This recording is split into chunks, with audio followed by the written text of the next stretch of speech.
नमस्कार दोस्तों, स्वागत है आपका हमारे चैनल श्री भक्ति में। विष्णु पुराण, विष्णु भगवान के अवतार, वामन अवतार। हिंदू धर्म ग्रंथ के अनुसार भगवान विष्णु के 10 अवतारों में से 5वें अवतार है, जो भाद्रपद में शुक्ल पक्ष की द्वादशी को अवतरित हुए। आचार्य शुक्र ने अपनी संजीवनी विद्या से बलि तथा दूसरे असुरों को भी जीवित एवं स्वस्थ कर दिया था। राजा बलि ने आचार्य की कृपा से जीवन प्राप्त किया था। वे सच्चे हृदय से आचार्य की सेवा में लग गए। शुक्राचार्य प्रसन्न हुए। उन्होंने यज्ञ करवाया। अग्नि से दिव्य रथ, अक्षत्र तृण, अभेद कवच प्रकट हुए। असुरी सेना अमरावती पर चढ़ दौड़ी। इंद्र से देखते ही समझ लिया कि इस बात पर देवता इस सेना का सामना नहीं कर सकेंगे। बलि ब्रह्म तेज से पोषित थे। देवगुरु के आदेश से देवता स्वर्ग छोड़कर भाग गए। अमरधाम असुर राजधानी बना। शुक्राचार्य ने बलि का इंद्रत्व स्थिर करने के लिए अश्वमेघ यज्ञ कराया। 100 अश्वमेघ यज्ञ करके बलि नियम सम इंद्र बन जाएंगे। फिर उन्हें कौन हटा सकता है? यह देखकर देवमाता अदिति अत्यंत दुखी थी। उन्होंने अपने पति महर्षि कश्यप से उन्हें प्रार्थना की। महर्षि तो एक ही उपाय जानते थे, भगवान की शरण आराधना। अदिति ने भगवान की आराधना की। प्रभु प्रकट हुए। अदिति को वरदान मिला। उन्हीं के गर्भ से भगवान प्रकट हुए। तत्काल वामन ब्रह्मचारी बन गए। महर्षि कश्यप ने ऋषियों के साथ उनका उपनयन संस्कार संपन्न किया। भगवान वामन पिता से आज्ञा लेकर बलि के यहाँ चले गए। नर्मदा के उत्तर तट पर असुंदर बलि अश्वमेघ यज्ञ में दीक्षित थे। यह उनका अंतिम अश्वमेघ था। छत्र, पलाश, दंड तथा कमंडलू लिए जटाधारी अग्नि के सामने तेजस्वी वामन ब्रह्मचारी वहां पधारे। बलि, शुक्राचार्य, ऋषिगण सभी उस तेज से अभिभूत अपनी अग्नियों के साथ उठ खड़े हुए। बलि ने उनके चरण धोए, पूजा की और प्रार्थना की। जो इच्छा हो वे मांगे। मुझे अपने पैरों से 3 पद भूमि चाहिए। बलि के कुल की शूरता, उदारता आदि की प्रशंसा करके वामन ने मांगा। बलि ने बहुत आग्रह किया कि और कुछ मांगो जाए, पर वामन ने तो मांगना था वही मांगा। एक पद में पृथ्वी, एक स्वर्गलोक तथा शरीर के समस्त नव व्यापक कर लिया उन्होंने। उनका वाम पद ब्रह्मलोक से ऊपर तक गया। उनके अंगुष्ठ नख से ब्राह्मण का अवतार तनिक टूट गया। ब्रह्मध्व वह से ब्राह्मण में प्रविष्ट हुए। ब्रह्मा जी ने भगवान का चरण धोया और चरणोदक से साथ उस ब्रह्मदेव को अपने कमलंडू में ले लिया।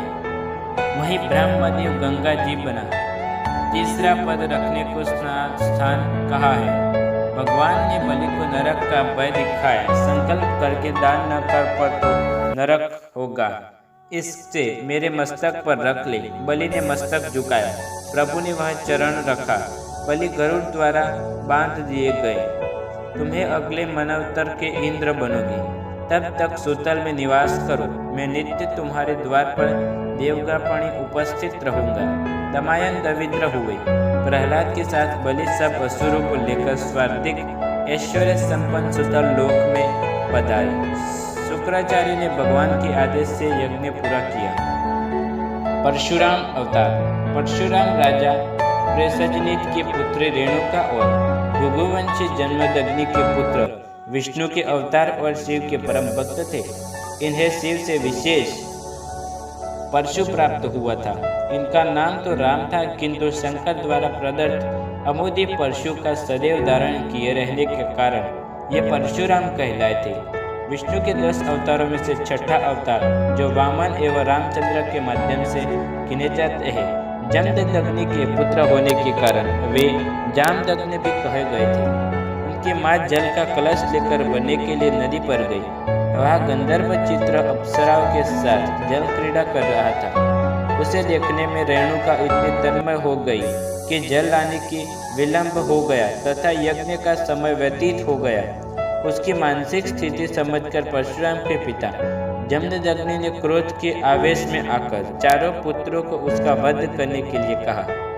परशुराम के अतिरिक्त कोई भी तैयार न हुआ। अतः जमदग्नि ने सबको संज्ञासीन कर दिया। परशुराम ने पिता की आज्ञा मानकर माता का सिर काट डाला। फिर प्रसन्न होकर वर मांगने को कहा तो उन्होंने 4 वरदान मांगे। माँ पुनर्जीवित हो जाए, उन्हें मरने की स्मृति न रहे, बाई चेतना युक्त हो जाए और परमायु हो। जमदग्नि ने उन्हें चारों वरदान दे दिए। दुर्वासा की पोती परशुराम भी अपने क्रोधी स्वभाव के लिए विख्यात थे। एक बार कार्तिवीर्य ने परशुराम की अनुपस्थिति में आश्रम उजाड़ डाला था, जिससे परशुराम ने क्रोधित हो उसकी सहस्त्र भुजाओं को काट डाला। कार्तिवीर्य के संबंधियों ने प्रतिशोध की भावना से जमदग्नि का वध कर दिया। इस पर परशुराम ने 21 बार पृथ्वी के क्षत्रिय विहीन कर दिए। हर बार हताहत क्षत्रियों की पत्नियां जीवित रही और नई पीढ़ी को जन्म दिया और 5 जिलों से रक्त भर दिए। अंत में पितरों की आकाशवाणी सुनकर उन्होंने क्षत्रिय से युद्ध करना छोड़ तपस्या की ओर ध्यान लगाया। राम अवतार में रामचंद्र द्वारा शिव का धनुष तोड़ने पर ये क्रोधित हो आए थे। उन्होंने परीक्षा के लिए उनका धनुष रामचंद्र को दिया।